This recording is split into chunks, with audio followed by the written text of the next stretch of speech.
ఏదో ఒక అంశాన్ని ఎత్తుకొని జనంలో ఉండాలని నానా తంటాలు పడుతున్నారు. సీఎం రేవంత్ రెడ్డి పెట్టుబడుల కోసం విదేశాల్లో ఉండగా ఆ పర్యటనపైన బురద జల్లేలా కథ నడుపుతున్నారు. రాష్ట్రం నుంచి అన్ని వెళ్లిపోతున్నాయన్నట్లుగా గులాబీ నేతలు చెబుతుండడం వివాదాస్పదమవుతుంది.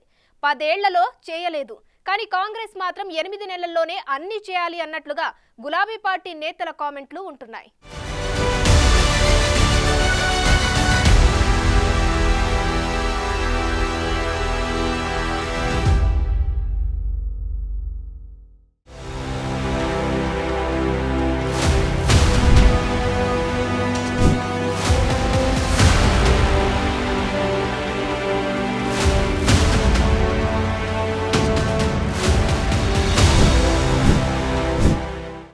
బ్రాండ్ తెలంగాణ చుట్టూ మాటల యుద్ధం. కంపెనీలు వెళ్లిపోతున్నాయంటూ ప్రచారం.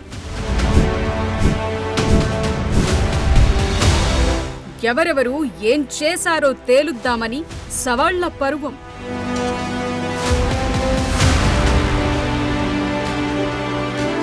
సీఎం విదేశీ పర్యటనపై బీఆర్ఎస్ ఆగమాగం.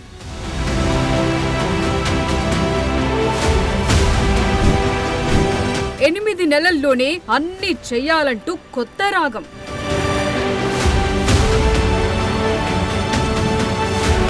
విమర్శలు మాని సహకరించాలంటోన్న హస్తం.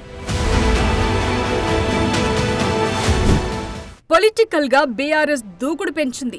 రాజకీయాల్లో దూకుడుగా ఉండటం తప్పేం కాదు, కానీ అన్ని తమకే చుట్టుకునేలా చేస్తే అసలుకే ఎసరు వస్తుంది. ఇప్పుడు గులాబీ పార్టీకి అదే జరుగుతోంది. గత 10 ఏళ్లలో తాము అన్ని మంచి పనులే చేస్తే కాంగ్రెస్ మాత్రం 8 నెలల్లో ఏమీ చెయ్యలేకపోతోందంటూ మాట్లాడుతున్నారు. హరీష్ రావు, కేటీఆర్ దగ్గర నుంచి అందరూ ఇదే పనిపై పడ్డారు.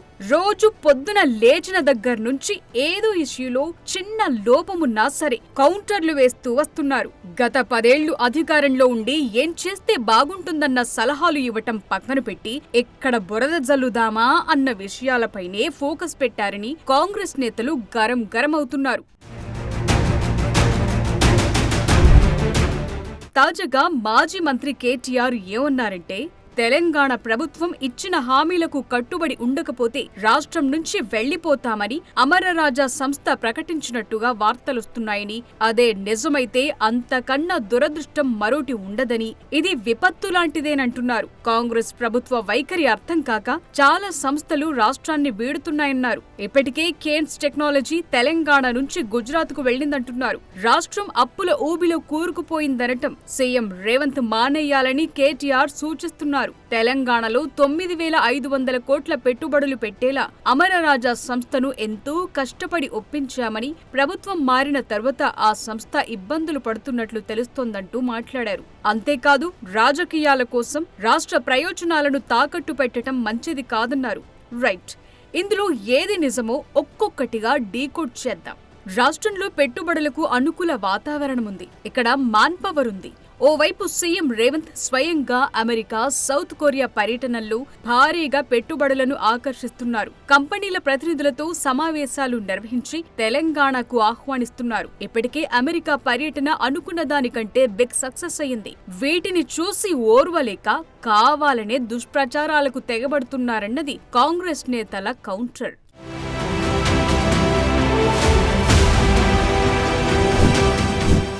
సీఎం రేవంత్ అమెరికా పర్యటనలో భాగంగా 31,532 కోట్ల పెట్టుబడులను సాధించారు. అమెరికా వేదికగా తెలంగాణను ఫ్యూచర్ స్టేట్ గా ప్రకటించడంతో పాటు 4th సిటీ కోసం వివిధ కంపెనీల సహకారాన్ని రాబట్టింది. దాదాపు 19 కంపెనీలు తెలంగాణ ప్రభుత్వంతో కలిసి పనిచేసేందుకు అవగాహన ఒప్పందాలు చేసుకున్నాయి. దీంతో రాష్ట్రంలో 30,750 కొత్త ఉద్యోగాలు లభించబోతున్నాయి. Cognizant, Charles Schwab, RCM Corning, Amazon, Zoetis, HCA health care, Vivint pharma, Thermo Fisher, Aurum equity, ఫ్రైజన్ టెక్నాలజీస్, మోనార్క్ ట్రాక్టర్ కంపెనీలు రాష్ట్రంలో విస్తరణకు కొత్త కేంద్రాలు నెలకొల్పేందుకు ముందుకొచ్చాయి. అలాగే హైదరాబాద్ లో తమ డేటా సెంటర్ విస్తరణకు అమెజాన్ ఓకే చెప్పింది.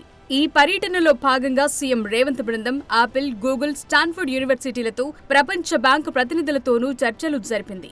ఓవైపు పెట్టుబడుల కోసం ఇంత పద్ధతి ప్రకారం పని జరుగుతుంటే బీఆర్ఎస్ నేతలు మాత్రం వాళ్ళు వెళ్లిపోతున్నారు వీళ్ళెళ్లిపోతున్నారంటూ కామెంట్లు చేయటం దుష్ప్రచారమే అని కాంగ్రెస్ నేతలు అంటున్నారు. అసలు కేసీఆర్ సీఎం హోదాలో అరకొర విదేశీ పర్యటనలు తప్ప చేసిందేమీ లేదు. అటు కేటీఆర్ చేసిన ఫారెన్ టూర్లతో వచ్చిన ప్రొడక్టివిటీ ఏంటో చెప్పాలని హస్తం నేతలు డిమాండ్ చేస్తున్నారు. నేనేమంటున్నా, గత ప్రభుత్వంలో 10 ఏళ్ళు ఉన్నటువంటి కేటీఆర్ ఎన్ని ట్రిప్పులు పోయిండు, ఎన్ని ట్రిప్పులలో ఎన్ని ఎంఓయూలు సైన్ చేసిండు, ఎన్ని ఎంఓయూలు మెటీరియలైజ్ అయినాయి, ఎన్ని ఎంఓయూలు మెటీరియలైజ్ అయితే ఎన్ని లక్షల మందికి ఉద్యోగాలు వచ్చినాయి అనేది ఫస్ట్ వాళ్ళకి కూడా చెప్పాలి.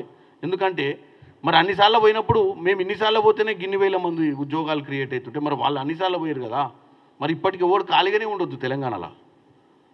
అసలు ఎవరికి నిరుద్యోగం అనేదే ఉండొద్దు. వీళ్ళు పైప్ లైన్లకు నిజంగా చిత్తశుద్ధితో పనిచేస్తుంటాం. మేము చిత్తశుద్ధితో పనిచేస్తాం. నువ్వు అడిగిన ప్రశ్నకు జవాబు ఇవ్వాల్సిందే. ఎందుకు వితిన్ 6 monthsలో మీకు స్ట్రీమ్ లైన్ అయితే ఎందుకు మనం ల్యాండ్ అలొకేషన్స్, మ్యూచువల్ అండర్స్టాండింగ్స్ ఇవన్నీ కూడా 1 year ప్రాసెస్. ఇది ఈరోజు అమెరికా నుంచి పోగానే వాళ్ళు మన వెనక విమానంలో వాళ్ళు కూడా ఎక్కి రారు కదా సామాన్ వేసుకొని. మనం మాట్లాడొచ్చిన తర్వాత మళ్ళీ వాళ్ళు వయబిలిటీస్ అన్ని చెక్ చేసుకుంటారు. మనం ల్యాండ్ ప్రొక్యూర్మెంట్ వాళ్ళకి ఏమేమి ఫెసిలిటీస్ కావాలి, వాళ్ళకి ఏం బెనిఫిట్స్ ఇస్తామో వాళ్ళ టీం వచ్చి ఒక 2-3 months ప్రాసెస్ ఉంటుంది. అక్రమంగా సంపాదించిన సొమ్ముతో సోషల్ మీడియాను పెంచి పోషిస్తున్నారని, అందుకే రోజుకో కొత్త బూటకం నాటకాలను తెరపైకి తెస్తున్నారని ఎంపీ చామల ఫైర్ అవుతున్నారు. కేటీఆర్ 10 ఏళ్లు చెయ్యంది తాము 8 నెలల్లో చెయ్యాలా అని ప్రశ్నిస్తున్నారు. కొత్త కంపెనీలు వస్తున్నాయని, అయితే ఇప్పటికే రాష్ట్రంలో కొనసాగుతున్న కంపెనీలకు కూడా ప్రభుత్వ సపోర్ట్ ఉంటుందన్నారు. అమర్ రాజా కంపెనీకి సర్కార్ నుంచి ఇవ్వాల్సిన మద్దతు ఇస్తామన్నారు. కొందరు కావాలని తప్పుడు ప్రచారం చేస్తున్నారా అనే కోణాన్ని కూడా పరిశీలిస్తామన్నారు. డెఫినెట్గా ఎందుకు చెప్తున్నా అంటే, నేను ఈ సోషల్ మీడియా అనే దాని మీద రేపు పొద్దున ఇటువంటి అన్ని ప్రోత్సహించి వీళ్ళు ఎవరో సోషల్ మీడియాలల్లో చిల్లర పైసలకు ఆశపడి ఇట్లాంటి చిల్లర పోస్టులు పెడితే రేపు కేసులు అయితే కాపాడే పరిస్థితి కూడా ఉండదు. అది కూడా చెప్తున్నాను. ఎందుకంటే మేము వచ్చి 5 ఏళ్ళు కాలే, 60,000 కోట్ల అప్పు ఉన్న తెలంగాణను 7 లక్షల కోట్ల అప్పుకు తీసుకుపోయినటువంటి దౌర్భాగ్య పరిస్థితి బీఆర్ఎస్ వాళ్ళు చేసిర్రు. మరి ఈ అప్పులన్నీ ఎక్కువ రేట్లకు తెచ్చిర్రు ఇంట్రెస్ట్. ఇప్పుడు మేము చేస్తే తట్టుకోలేకపోతారు. ఎందుకంటే ముఖ్యమంత్రి ఒకసారి కూడా వరల్డ్ బ్యాంక్ ఏడుందో చూడలే, ఆయన ఫామ్ హౌస్లో వండుకొని. ఇప్పుడున్న ముఖ్యమంత్రి అప్పుడే వరల్డ్ బ్యాంక్ దాకా పోయిందంటే చాలా పురోగతి చెందుతుండు, ఏమైనా చేయగాలి, మనల్ని మర్చిపోగాలి ప్రజలని చెప్పి వీళ్ళు ఒకటే తప్పుడు ప్రచారం చేసి బయటకు వస్తుంది. నేను వాస్తవంగా అమర్ రాజా బ్యాటరీల మీద వాళ్ళ సంస్థకు మనం ఏమైనా మిస్టేక్ జరిగిందా లేదా అనే దాని మీద ఎంక్వైరీ చేస్తున్నాం. బేసిక్గా ఏంటంటే ఒక స్టేట్మెంట్ వల్ల తెలంగాణకు నష్టం జరిగే ప్రయత్నం ఎవరైనా చేయిస్తుర్రా, ఎందుకంటే ఇది చాలా ఇంపార్టెంట్ ఇష్యూ. నిజంగానే మనం పెట్టుబడులు ఎంకరేజ్ చేస్తున్న పరిస్థితి మనం ఉన్నప్పుడు నిజంగానే అమర్ రాజా బ్యాటరీ సంస్థకు సంబంధించినటువంటి ఓనర్స్కి కానీ ఎవరైతే స్టేట్మెంట్ ఇచ్చిన వ్యక్తులకు కానీ వాస్తవంగా తెలంగాణ ఏం చేసింది అనేది మన అధికారికంగా మనోళ్ళు డిసైడ్ చేస్తారు అది ఏందనేది. ఎందుకంటే ఆ స్టేట్మెంట్ వెనుక రాజకీయ కోణం ఉందా, వాస్తవంగానే ఏమన్నా జరిగిందా అనే దాని మీద మేము తర్వాత చెప్తాం. ఇవే కాదు, అన్ని రంగాల్లో కాంగ్రెస్ ప్రభుత్వం విఫలమైందంటూ రోజు కేటీఆర్, హరీష్ రావు విమర్శలు గుప్పిస్తున్నారు. నిజానికి గత 10 ఏళ్లు అంతా బాగా చేసి ఉంటే ఇప్పుడు సమస్యలు ఎందుకొస్తున్నట్లు అన్న ప్రశ్నలు కూడా ఉన్నాయి. అంతేకాదు, గత 10 ఏళ్లు పాలనలో ఉన్నవారు ఇప్పుడు సమస్యలు దృష్టికి వస్తే సలహాలు, సూచనలు ఇవ్వటం మాని విమర్శలు చేస్తుండటం వారి ఉద్దేశాలను బయటపెడుతోందంటున్నారు హస్తం నేతలు.